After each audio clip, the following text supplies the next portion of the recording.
Selamat pagi kelas 11. Hari ini kembali lagi kita masuk di pembelajaran biologi. Di pertemuan kali ini kita akan membahas di materi yang baru, di bab yang baru, yaitu mengenai sistem peredaran darah atau sistem sirkulasi atau sistem transportasi. Nah, jadi berhubung di pertemuan sebelumnya kita sudah selesai membahas mengenai sistem gerak. Nah, apabila ada yang mau ditanyakan atau ada yang kurang jelas, masih boleh ditanyakan kepada saya. Nah, jadi kali ini kita akan masuk di bab yang baru, yaitu mengenai sistem peredaran darah pada manusia. Nah, di sini sistem peredaran darah itu punya fungsi. Terkhususnya di sini fungsi untuk darah ya. Darah itu punya 4 fungsi. Yang pertama ini fungsinya adalah sebagai alat transportasi. Kalau disebut sebagai alat transportasi berarti di sini dia fungsinya untuk mengangkut. Nah, kalau dia fungsinya untuk mengangkut berarti ada yang diangkut. Nah, siapa yang diangkut? Yang pertama dia bisa mengangkut sari makanan. Selain sari makanan, dia juga bisa mengangkut ada sisa metabolisme. Selain sisa metabolisme, bisa juga dia mengangkut yang namanya hormon. Selain itu bisa juga enzim. Lalu yang terakhir bisa juga dia mengangkut gas. Gas di sini ada oksigen, CO2 dan juga nitrogen. Itu fungsi yang pertama. Fungsi yang kedua, dia ini berfungsi juga untuk menjaga yang namanya suhu tubuh. Nah, apa ya hubungannya darah dengan suhu tubuh? Jadi gini, tubuh kita itu kan melakukan pernafasan atau respirasi. Nah, ketika tubuh kita melakukan respirasi, hasil respirasinya itu akan diedarkan ke seluruh tubuh oleh si darah.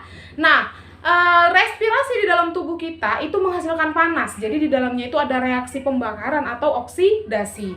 Nah, jadi oleh karena itu, maka panas yang dihasilkan di dalam sistem respirasi atau pernafasan itu akan diedarkan ke seluruh tubuh kita oleh si darah. Jadi di sini fungsi darah sebagai pertahanan suhu tubuh itu karena dia mengedarkan panas yang dihasilkan oleh sistem respirasi ke dalam ke seluruh tubuh kita gitu. Oke, itu fungsi yang kedua. Fungsi yang ketiga, dia itu juga berfungsi sebagai antibodi. Antibodi maksudnya apa? Ini adalah sistem pertahanan tubuh ya. Nah, di sini nanti khususnya dia darah yang berfungsi untuk antibodi ini adalah si leukosit ya. Leukosit atau sel darah putih. Nanti di situ dia berfungsi untuk menjaga sistem kekebalan tubuh kita. Lalu selanjutnya selain antibodi, dia juga bisa berfungsi untuk mengatur kestabilan pH, pada darah. Nah, ini khususnya nanti dilakukan oleh si protein darah. Nah, jadi protein darah, protein yang terkandung di dalam darah itu nanti dia punya fungsi sebagai larutan penyangga atau larutan buffering. Jadi nanti dia yang bisa mengatur supaya konsentrasi asam basa di dalam tubuh kita itu tetap stabil gitu. Jadi ini adalah fungsi-fungsi darah. Nah, selain ini, darah itu juga punya komponen di sini ya. Darah itu punya komponen atau saya buat aja di sini komposisi darah. Nah, kalau disebut dia komposisi berarti dia itu adalah hal-hal yang terkandung di dalam darah gitu ya. Nah, jadi komposisi darah di sini ada 2. Ada dia yang berupa cairan, itu disebut dengan plasma darah. Jadi plasma darah itu adalah bagian darah yang berupa cairan. Jadi darah kita itu bisa mengalir ya kan, karena dia encer berupa cairan ya. Cairannya itu disebut dengan plasma darah. Tapi darah kita nggak cuman berisi air aja, cairan aja, tapi di situ juga ada yang namanya sel-sel darah. Sel-sel darah di sini adalah yang berupa padatan. Nah, si sel-sel darah ini terbagi lagi menjadi 3. Yang pertama ada eritrosit. Eritrosit ini adalah sel darah merah ya kan. Lalu yang kedua ada leukosit ya. Leukosit ini adalah sel darah putih. Lalu yang ketiga ini ada trombosit. Trombosit ini adalah keping-keping darah. Keping darah. Oke. Jadi setelah ini kita akan lanjutkan ke yang plasma darahnya dulu. Tetapi nanti di sini untuk eritrosit, leukosit, dan trombosit itu akan kita bahas di pertemuan selanjutnya. Nah, selanjutnya di sini kita akan bahas komponen dari darah yang pertama, yaitu adalah si plasma darah. Plasma darah di sini punya fungsi khusus. Yang pertama, ini fungsinya adalah untuk menjaga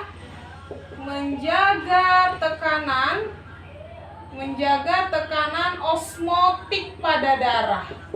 Nah, kalau dikatakan menjaga tekanan osmotik, berarti di situ dia menjaga konsentrasi air di dalam si darah. Jadi yang mengatur konsentrasi airnya, yang mengatur darah itu kental ataupun dia cair, encer, itu karena ada plasma darah. Di sini dia berfungsi untuk mengatur tekanan osmotik. Selain itu, dia nanti juga mengangkut apa yang diangkutnya. Ingat nggak tadi darah itu berfungsi di dalam sistem pengangkutan ya. Jadi di sini banyak yang diangkut oleh si plasma darah, yaitu yang diangkut adalah yang pertama ada sari makanan, lalu ada juga dia gas. Selain gas, di sini dia juga bisa mengangkut apa lagi ya? Sari makanan, gas, bisa juga mengangkut hormon, bisa juga dia mengangkut enzim, ya, bisa juga dia mengangkut sisa metabolisme.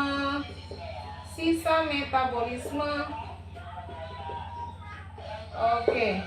Jadi inilah yang diangkut oleh si plasma darah. Walaupun sebenarnya si gas ini nanti ada oksigen dan CO2, itu sebenarnya yang berfungsi untuk mengangkut itu adalah si eritrosit atau sel darah merah, tetapi nanti di sini dia terperangkap ya. Ada yang terperangkap diangkut oleh si plasma darah, tetapi nanti ketika dia sudah bercampur, maka dia itu nanti akan berpindah ke eritrositnya. Jadi yang berfungsi untuk membawa oksigen dan CO2 itu sebenarnya adalah si eritrosit. Oke. Jadi di sini ini dia fungsinya. Lalu setelah itu dia ini juga punya komposisi. Sini saya buat komposisi dari si plasma darah ya. Yang pertama, dia itu terdiri dari air. Ini air sebagai pelarut. Jadi dia ini sebagai pelarut itu komposisinya, komponennya itu kurang lebih 90% itu adalah air. Jadi plasma darah 90%-nya itu adalah terdiri dari air. Yang kedua, dia juga punya yang namanya protein darah. Nah, ini tadi protein darah kita juga ada bahas di fungsi ya. Di situ fungsi protein darah itu untuk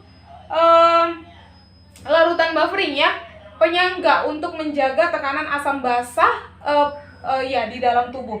Jadi di sini protein darah ini ada 3 jenis. Langsung aja, yang pertama itu ada yang namanya albumin, yang kedua itu ada yang namanya globulin, lalu yang ketiga itu ada yang namanya fibrinogen. Oke, kita bahas satu persatu ya. Kalau dia albumin, ini berfungsi untuk menjaga tekanan osmotik gitu. Jadi di sini kan ada fungsinya untuk menjaga tekanan osmotik pada darah. Jadi di situ fungsinya ini dijalankan itu terutama oleh protein darah yang jenis albumin.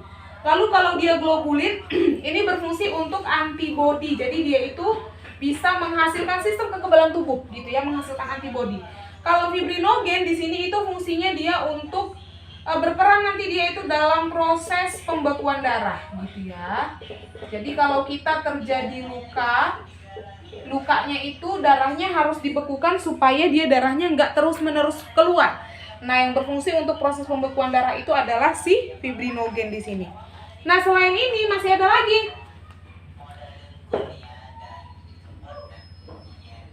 Oke. Nah, selain air, protein, di sini juga ada yang namanya sari-sari makanan. Ini ya tadi yang mengangkut sari makanan, berarti ada sari makanannya di dalam. Ada sari makanan. Sari makanan yang diangkut di sini berupa glukosa dan juga asam amino ya, asam amino. Selain itu, selain sari makanan ada juga di dalamnya itu nanti gas. Gasnya itu ada O2, ada CO2 dan juga ada nitrogen. Selain gas di situ juga ada nanti garam mineral. Garam mineral ya. Garam mineral di situ nanti ada sudah pasti Na, Cl, Ca, Mg, fosfor, apalagi ya? bikarbonat. Oke, itu aja. Kalium. Oke, itu aja. Nah, selanjutnya selain itu di sini juga ada yang namanya serum darah. Nah, serum darah ini apa?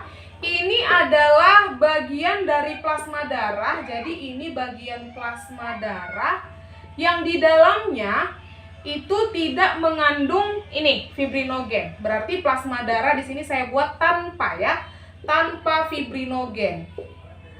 Nah, jadi bagian plasma darah yang tanpa fibrinogen itu disebut dengan serum darah. Serum darah ini di sini dia fungsinya itu ini fungsi ya. Fungsinya itu dia untuk antibodi atau pertahanan tubuh.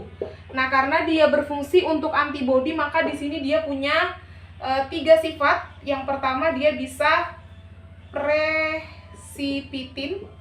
Presipitin ini mengendapkan. Bisa juga dia punya sifat lisin. Lisin ini dia menghancurkan. Oke, terakhir selain presipitin, lisin dia juga bisa aglutinin. Aglutinin ini dia berfungsi untuk menghancurkan. Menghancurkan lisin. Bukan menghancurkan, mengendapkan, menghancurkan, menggumpalkan. Sorry ya, menggumpalkan gitu ya. Oke, bisa ya terbaca. Nah, jadi di sini gini dia. Jadi kan ada serum darah. Sebenarnya sistem kekebalan tubuh itu nanti dilakukan paling besar perannya itu oleh si limfosit. Tapi di sini serum darah juga bisa membantu untuk antibodi. Nah, jadi ketika dia si serum darah itu ketemu sama kuman ataupun zat-zat penyakit, maka dia akan keluarkan sifat-sifatnya ini tadi. Contoh nih, dia yang pertama itu mengeluarkan sifat yang paling bawah nih, aglutinin, menggumpalkan. Jadi begitu dia ketemu sama kuman, maka dia akan menggumpalkan. Nah, kalau kumannya langsung mati, setelah digumpalkan itu akan dikeluarkan langsung dari tubuh kita. Tapi kalau dia belum mati, maka dia akan keluarkan sifat yang kedua. Contoh presipitin dulu, diendapkan. Setelah diendapkan, kalau mati, ya dikeluarkan. Tapi kalau belum mati, maka dikeluarkan lagi sifat yang terakhir, yaitu lisin, dihancurkan. Kalau bisa dihancurkannya, maka sisanya akan dikeluarkan dari tubuh. Tapi kalau dia tidak bisa hancurkan, maka itu akan merusak fungsi-fungsi di dalam tubuh kita, makanya menyebabkan manusianya itu bisa sakit gitu. Jadi kalau kita itu kejadiannya bisa sampai sakit, berarti sistem pertahanan tubuh kita di dalam tubuh kita itu sudah kalah melawan si kuman-kuman gitu dia. Oke. Selanjutnya di sini nanti kita di pertemuan selanjutnya itu kita akan membahas mengenai komponen darah yang kedua, yaitu mengenai sel-sel darah ya. Oke, demikian penjelasan saya pada hari ini. Bila kamu ada yang kurang mengerti mau ditanyakan, boleh nanti ditanyakan kepada saya melalui Japri. Terima kasih, selamat pagi, salam sehat.